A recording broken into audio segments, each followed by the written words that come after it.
Hello दोस्तों, आप सभी का हमारे YouTube channel biology bright classes में स्वागत है। तो आज हम देखेंगे डाइजेशन एंड एब्जॉर्प्शन का लेक्चर नंबर 5। इस लेक्चर में हम पाचन ग्रंथियों के बारे में अध्ययन करेंगे। इसके पहले हम लोगों ने अन्य लेक्चर में पाचन अंगों के बारे में अध्ययन डिटेल में किया था। तो हम देखते हैं पाचन ग्रंथियाँ होती क्या हैं। पाचन ग्रंथियाँ वो होती हैं जो पाचक रस या पाचक एंजाइम का पाचक रसों या क्या करती हैं, पाचक एंजाइम का श्रावण करती हैं। ठीक है, उसे पाचन ग्रंथियां करते हैं। इस पाचक रस और पाचक एंजाइम के द्वारा ही हमारा जो भोजन होता है उनको पाचन की क्रिया मतलब संपन्न होती है। तो इसके बारे में हम देखेंगे पाचन ग्रंथियां होती कौन कौन सी हैं। तो जो हमारी पाचन ग्रंथियां होती हैं वो जो आहार नल से संबंधित पाचन ग्रंथियां हैं वो 3 प्रकार की होती है। कौन सी होती है? 3 प्रकार की। पहली होती है जो हमारी लार ग्रंथि उसे बोलते हैं। क्या बोलते हैं? लार ग्रंथियां। जो दूसरी होती है हमारी, जो पहली लार ग्रंथियां होती है इसको हम इंग्लिश में बोलते हैं salivary gland. SALEVARYGLAND, salivary gland बोलते हैं इसको। जो दूसरी हमारी ग्रंथि होती है उसको बोलते हैं यकृत। क्या बोलते हैं? यकृत बोलते हैं इसको। इंग्लिश में बोलते हैं लीवर। और जो तीसरी हमारी ग्लैंड होती है उसको बोलते हैं अग्नाशय। अग्नाशय, ठीक है, इसको बोलते हैं इंग्लिश में पैनक्रियाज। PANCREAS, पैनक्रियाज बोलते। तो हमारी जो ये 3 ग्रंथियां हैं वो आहार नाल से संबंधित ग्रंथियां हैं, पाचन ग्रंथियां हैं। पहली जो है लार ग्रंथि है, दूसरी यकृत है और तीसरी अग्नाशय है। लार ग्रंथि को हम पिछले लेक्चर में बहुत अच्छी तरह से देख चुके हैं कि लार ग्रंथियां होती हैं कितनी पाई जाती हैं? 3 जोड़ी पाई जाती हैं, 3 पेयर पाई जाती हैं। उसके बाद आज हम देखेंगे कि जो हमारी यकृत होती है वो कितनी पाई जाती है। ठीक है, और नेक्स्ट लेक्चर में हम अग्नाशय के बारे में पढ़ेंगे। तो देखते हैं सबसे पहले यकृत होती क्या है। तो जो यकृत होती है हमारी सबसे बड़ी मतलब ह्यूमन बॉडी की सबसे बड़ी ग्लैंड होती है यकृत। ठीक है, इसका जो वेट होता है यानी कि सबसे बड़ी ग्लैंड होती है, ये सबसे बड़ी ग्लैंड होती है। ठीक है, इसका जो वेट होता है, क्या होता है? वेट, जो इसका वेट होता है वो कितना होता है? 1.2 kg से 1.5 kg तक होता है यकृत का वेट एक एडल्ट मनुष्य में। ठीक है, एक एडल्ट मनुष्य में 1.2 से 1.5 kg तक होता है। वैसे इसको जो लगभग मानते हैं 1.5 kg ही मानते हैं। ठीक है, इसका जो आकार कैसा होता है इसको हम पहले बना करके अच्छी तरह से उसका अध्ययन करते हैं। तो सबसे पहले हम देखते हैं कि यकृत होता क्या है। तो देखिए यकृत का आकार कुछ ऐसे करके होता है। इसमें 2 लोब्स होते हैं। कितने लोब्स होते हैं? 2 पालियां होती है यकृत में। एक जो पाली होती है देखिए ये छोटा थोड़ा होता है, देखिए इधर का जो है ये छोटा है और एक जो है बड़ा होता है। इसमें 2 लोब्स होते हैं यकृत में। इस लोब्स को हम बोलते हैं लेफ्ट लोब बोलते हैं, LEFT, लेफ्ट लोब बोलते हैं। इसको हम बोलते हैं राइट लोब, यानी कि जो हमारी राइट लोब होती है, ठीक है, राइट लोब बड़ी होती है और लेफ्ट लोब क्या होती है? छोटी होती है। ये छोटी होने का कारण क्या है इसका? कि लेफ्ट साइड में जो हमारा क्या पाया मास्टर स्टोमक, जो लेफ्ट साइड में बड़ा सा स्टोमक पाए जाने के कारण जो हमारा लेफ्ट लोब होता है छोटा होता है और राइट साइड में जो हमारा स्टोमक नहीं पाया था इसकी वजह से राइट वाला लोब जो होता है हमारा क्या होता है? बड़ा होता है।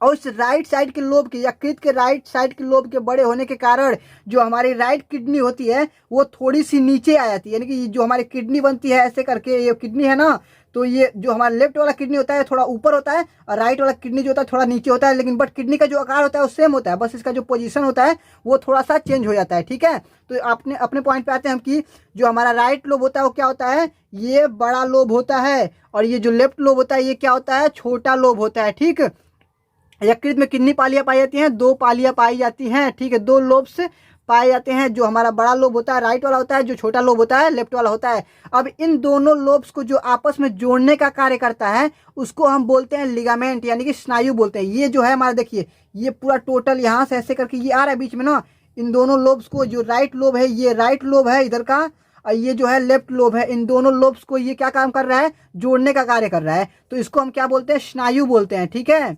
स्नायु, यानी कि इसको इंग्लिश में बोलते हैं लिगामेंट। ठीक है, क्या बोलते हैं? लिगामेंट। ये किस कलर का होता है? ये व्हाइट कलर का होता है। जो हमारा लिगामेंट होता है वो व्हाइट कलर का होता है। ठीक है, ये व्हाइट कलर का संयोजी ऊतक होता है। ठीक, तो हम देख लिए कि जो हमारा यकृत, अब इसका पॉइंट है कि यकृत, जो ये हमारा यकृत है एक ग्लैंड है, यानी कि एक ग्रंथ है और ये ह्यूमन बॉडी का सबसे बड़ा ग्लैंड माना जाता है। ये होता है ये सबसे बड़ा ग्लैंड। पॉइंट हमको क्या मिला कि जो यकृत है वो ह्यूमन बॉडी का, ह्यूमन यानी कि मानव शरीर का सबसे बड़ा ग्लैंड होता है यकृत। ठीक है, यकृत में 2 लोब्स होते हैं। राइट लोब जो होता है वो बड़ा होता है, लेफ्ट लोब जो होता है छोटा लोब होता है। इन दोनों लोब्स को जो आपस में जोड़ने का कार्य करता है उसको हम स्नायु बोलते हैं। और ये जो यकृत, टोटल यकृत है इसका वेट कितना होता है? 1.2 से 1.5 kg होता है। ठीक है, एक एडल्ट मनुष्य में 1.2 से 1.5 kg होता है। ठीक है, तो अब हम इसको पहले नोट्स बना लेते हैं, उसके बाद देखते हैं कि, और देख लीजिए यहाँ पर कि जो हमारा ये जो लिगामेंट स्नायु है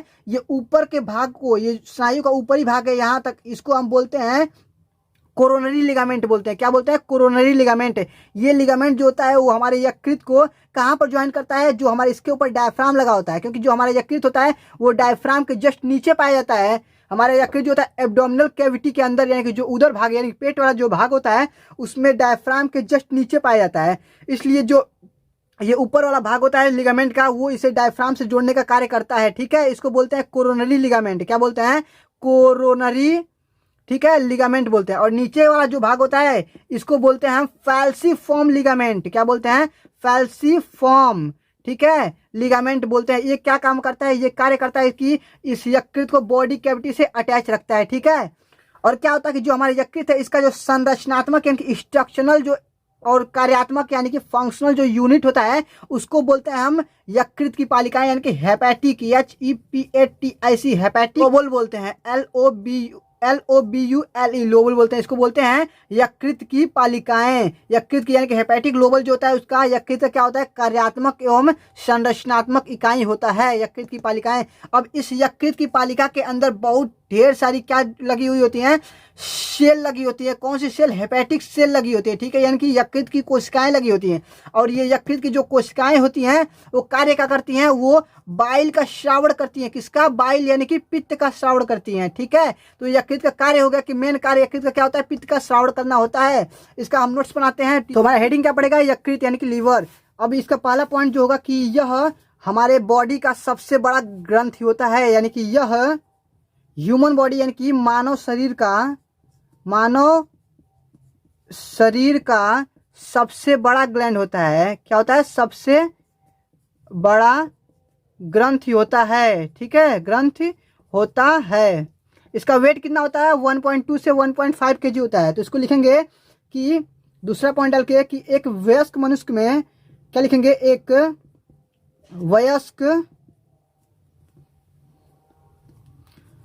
वयस्क में इसका भार कितना होता है? इसका भार 1.2 से 1.5 kg होता है। इसका भार 1.2 से 1.5 kg होता है। ठीक है, नेक्स्ट जो पॉइंट बनेगा कि ये कहाँ पर स्थित होता है? ये हमारे एब्डोमिनल कैविटी में डायफ्राम के जस्ट नीचे होता है। ठीक है, इसको लिखेंगे यह हमारे एब्डोमिनल कैविटी, किसमें? एब्डोमिनल कैविटी यानी कि हमारा जो उदर गुहा होता है, यानी कि पेट वाला जो हिस्सा होता है वहां पर, कहां पर? उदर भाग में, एब्डोमिनल कैविटी में डायफ्राम के जस्ट नीचे, डायफ्राम के ठीक नीचे पाया जाता है। ठीक है, ठीक नीचे स्थित होता है, स्थित होता है। ठीक है, जो नेक्स्ट पॉइंट आएगा कि इसमें 2 पालियां पाई जाती हैं। जो हमारा नेक्स्ट पॉइंट आएगा वो होगा कि यकृत के अंदर 2 पालियां पाई जाती हैं। यकृत के अंदर 2 पालियां यानी कि लोब, LOBE, लोब पाए जाते हैं। आपको बताएं हम कि कौन कौन से लोब पाए जाते हैं। होता है राइट लोब। कौन कौन सा होता है? पहला जो होता है हमारा राइट लोब, यानी कि जो दाई पाली होती है। एक होता है क्या? Left lobe. ठीक है, LEFT, लेफ्ट लोब होता है। ठीक, एक राइट लोब होता है, एक लेफ्ट लोब होता है। राइट लोब क्या होता है कि हमारा ये बड़ा होता है, ये बड़ा होता है। ये क्या होता है? ये छोटा होता है। ठीक है, इसका छोटा होने का कारण क्या होता है कि इस साइड में हमारा क्या होता है? यहाँ पर हमारा क्या प्रेजेंट होता है? अमाशय। अमाशय के प्रेजेंट होने के कारण, ठीक है, अमाशय प्रेजेंट होने के कारण ये छोटा होता है। और इसके बड़े होने के कारण क्या होता है? इस साइड में जो हमारी किडनी होती है, राइट वाली किडनी होती है, राइट वाली किडनी वो क्या होती है? राइट वाली किडनी छोटी हो जाती है। ठीक है, छोटी हो जाती है। ठीक है, राइट लोब के बड़े होने के कारण। ठीक है, उसके बाद हम देखेंगे कि जो नेक्स्ट पॉइंट हमारा है कि इन दोनों लोब्स को आपस में जोड़ता कौन है, उसको लिखते हैं। पांचवा जो पॉइंट है उसको क्या बोले थे हम? कोरोनरी लिगामेंट जो बोले थे, ऊपरी भाग हो गया, और जो निचली भाग हो गया उसको फैल्सीफॉर्म लिगामेंट बोले थे। ठीक, तो लिखेंगे हम कि इन दोनों पालियों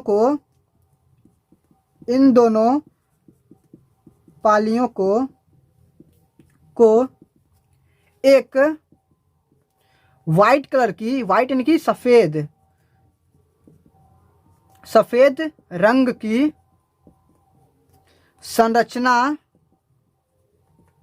आपस में जोड़ती है, आपस में जोड़ती है, जिसे क्या बोलते हैं हम, लिगामेंट बोलते हैं, जिसे स्नायु बोलते हैं, स्नायु। ठीक है, स्नायु इसको इंग्लिश में बोलते हैं लिगामेंट, LIGAMENT, लिगामेंट कहते हैं। ठीक, लिगामेंट दो भाग में डिवाइड होता है। जो ऊपरी भाग, ये देखिए, ये जो लोब हमारा था ऐसे करके, ऐसे लोब था, जो ऊपरी भाग था इसको हमारा ज्वाइन कर रहा था किससे, डायफ्राम से कनेक्ट कर रहा था। और जो नीचे वाला पोर्शन था इसका, ये वाला पोर्शन, इसको कहते हैं फैल्सीफॉर्म, इसको जो ये कनेक्ट करता था किससे, हमारे बॉडी कैविटी से इसको कनेक्ट करता था, लीवर को। तो लिखेंगे इसको कि छठा पॉइंट लिख देंगे कि स्नायु के ऊपरी भाग को क्या बोलते हैं, कोरोनरी लिगामेंट बोलते हैं, कोरोनरी लिगामेंट बोलते हैं। ठीक है, लिगामेंट कहते हैं। और यह किसको, हमारे यकृत को, यह लीवर को यानी कि यकृत को किससे जोड़ता है, ऊपर यानी डायफ्राम से कनेक्ट रखता है। यकृत को डायफ्राम से कनेक्ट रखता है। ठीक है, रखता है। नेक्स्ट पॉइंट हमारा कि स्नायु का जो निचला भाग होता है उसको क्या बोलते हैं, फैल्सीफॉर्म बोलते हैं। तो लिखेंगे इसको स्नायु यानी कि लिगामेंट के निचले भाग को क्या बोलते हैं, फैल्सीफॉर्म बोलते हैं, फैल्सीफॉर्म कहते हैं, फैल्सीफॉर्म लिगामेंट, LIGAMENT लिगामेंट कहते हैं। ये क्या काम करता है, ये हमारे जो यकृत है उसको कहाँ कनेक्ट रखता है, बॉडी कैविटी से कनेक्ट रखता है। इसको लिखेंगे, यह यकृत को बॉडी कैविटी से कनेक्ट रखता है। ठीक है, बॉडी कैविटी से कनेक्ट रखता है,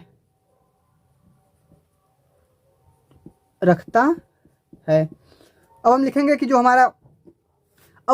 हमारा यकृत था उसकी जो हेपेटिक लूबल थी क्या थी, संरचनात्मक और क्रियात्मक इकाई थी। तो लिखेंगे हम यकृत की संरचनात्मक एवं क्रियात्मक इकाई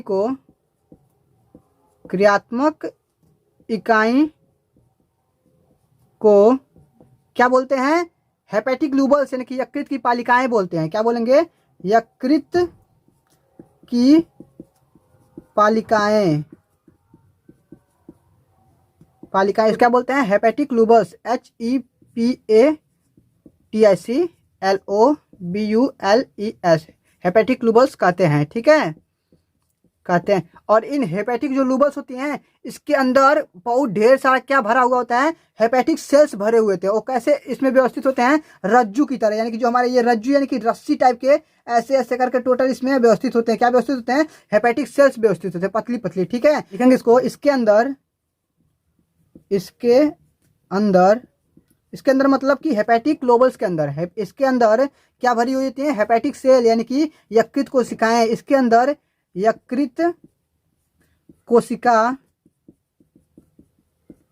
यकृत कोशिकाएं, इसको बोलते हैं इंग्लिश में हेपेटिक लूबल्स, हेपेटिक सेल्स इसको बोलते हैं हेपेटिक सेल्स। इसके अंदर यकृत कोशिकाएं जो होती है किसकी तरह इसमें भरी हुई होती हैं, रज्जू की तरह, रज्जू यानी कि एक रस्सी की तरह व्यवस्थित होती है। ठीक है, रज्जू, इसको बोलते हैं इसमें कॉर्ड्स की तरह व्यवस्थित होते हैं। ठीक है,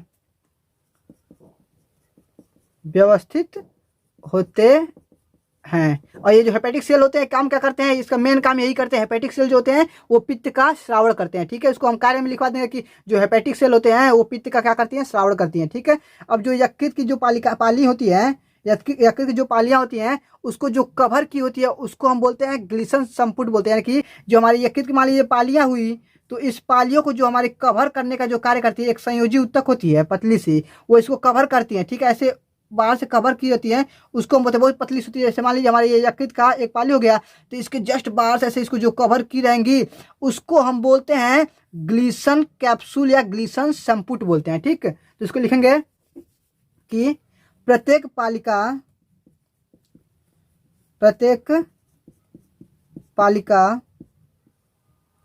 एक पतले संयोजी उत्तक की परत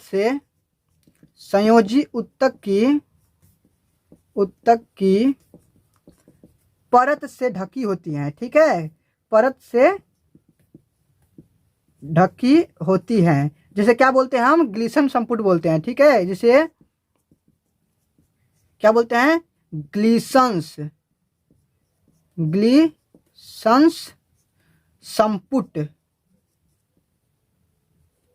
ग्लीसन संपुट, या इसको इंग्लिश में बोलते हैं ग्लीसन कैप्सूल, ग्लीसन कैप्सूल कहते हैं। ठीक, तो हमारी जो ग्लीसन संपुट कहाँ पर पाई जाती है, यकृत में पाई जाती है, यकृत की पालिकाओं की कवर होती है। ठीक है, इसके बाद हम देखते हैं कि यकृत का जो मेन कार्य होता है वो क्या होता है। यकृत का जो मेन कार्य होता है वो हमारा पित्त का स्राव करना होता है। इसके अतिरिक्त भी कुछ कार्य होते हैं, उसको हम लिख लेते हैं पहले। तो हमारा अगला हेडिंग पड़ेगा यकृत का कार्य। ठीक है, तो यकृत का कार्य यानी कि यकृत का जो मुख्य कार्य होता है क्या होता है, पित्त का स्राव करना होता है। तो इसको लिखेंगे यकृत यानी लीवर का मुख्य कार्य क्या होता है, मुख्य कार्य पित्त का श्रावण करना होता है। ठीक है, पित्त इसको इंग्लिश में बोलते हैं बाइल का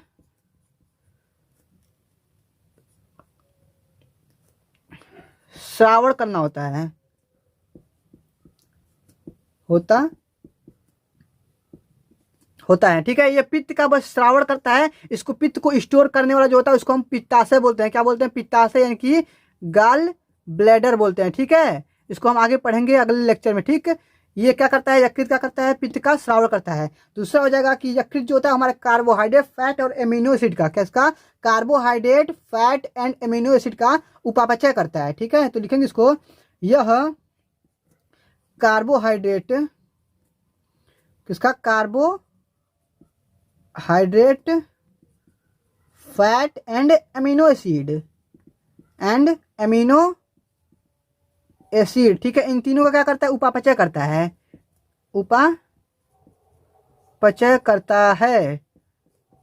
ठीक है, इसके बाद नेक्स्ट जो कार्य होता है इसका कि ये जो हमारा ब्लड का थक्का जमाने वाले जो कारक होते हैं जैसे हिपेरिन होता है उसका भी श्रावण करता है। तो लिखेंगे इसको कि यह हिपेरिन का श्रावण करता है, हिपेरिन का भी श्रावण करता है। ठीक है, और नेक्स्ट कार्य इसका क्या होता है कि जो हमारे बॉडी में टॉक्सिक पदार्थ जो यानी कि जो विषैले पदार्थ बनते हैं उन विषैले पदार्थों को भी ये क्या करता है, रिमूव करने का कार्य करता है। ठीक है, क्या करता है, जो हमारे विषैले पदार्थ बनते हैं उसको रिमूव करता है बॉडी से बाहर। ठीक है, तो इसको हम लिखेंगे कि यह हमारे बॉडी से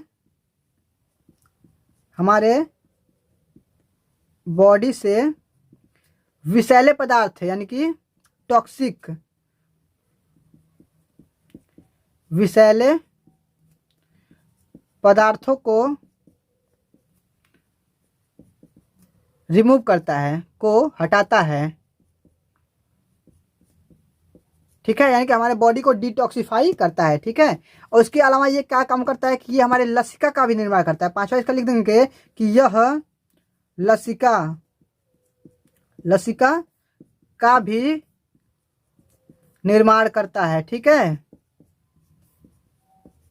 करता है। ठीक, उस कार्य इसके, तो इतना हम देखते हैं बस कि ये क्या, इसका मुख्य कार्य देख लीजिए कि ये पित्त का श्रावण करता है, लेकिन पित्त का जो स्टोरिंग होता है यहाँ पर नहीं होता है। पित्त का स्टोरिंग कहाँ पर होता है, गाल ब्लैडर में होता है। तो इसको हम देखेंगे कि यहाँ पर स्टोर क्यों होता है। ठीक है, उसके बाद देखते हैं कि जो इसका दूसरा कार्य है कि वो carbohydrate, fat and amino acid का क्या करता है, उपापचय करता है। ठीक है, नेक्स्ट जो कार्य इसका कि ये हिपेरिन का भी श्रावण करता है। हिपेरिन क्या होता है कि ब्लड का जो क्लॉटिंग बनाने का कार्य करता है, हिपेरिन करता है वो। ठीक है, उसका भी क्या करता है, श्रावण करता है। और बॉडी को डिटॉक्सिफाई करने का कार्य करता है कि बॉडी से जो विषैले पदार्थ बने होते हैं उनको भी बाहर निकालने का कार्य करता है। ठीक है, साथ साथ ही लसिका का निर्माण का भी कार्य करता है। ठीक है, तो इस प्रकार हम यकृत देख लिया कि यकृत होता क्या है, वो हमारे बॉडी में कहाँ पर स्थित होता है, उसका कार्य क्या होता है। इस प्रकार हम यकृत को पूरी अच्छी तरह से पढ़ चुके हैं। तो जो अगला जो हमारा लेक्चर होगा उसमें हम देखेंगे कि जो हमारा गॉल ब्लैडर यानी कि जो पित्ताशय होता है वो क्या होता है। फिर देखेंगे नेक्स्ट जो हमारा ग्रंथ था क्या था, अग्नाशय ग्रंथ यानी कि पैंक्रियाज जो था उसको भी देखेंगे कि नेक्स्ट लेक्चर में होता क्या है पैंक्रियाज। उसके बाद से हम देखेंगे कि जो हमारा भोजन होता है उसका पाचन कहाँ कहाँ पर होता है और कैसे होता है, उसका बस पाचन के बारे में हम देखेंगे। तो इस प्रकार इस लेक्चर को हम समाप्त करते हैं। ऐसे हमारे वीडियो को देखते रहें। Thank you so much.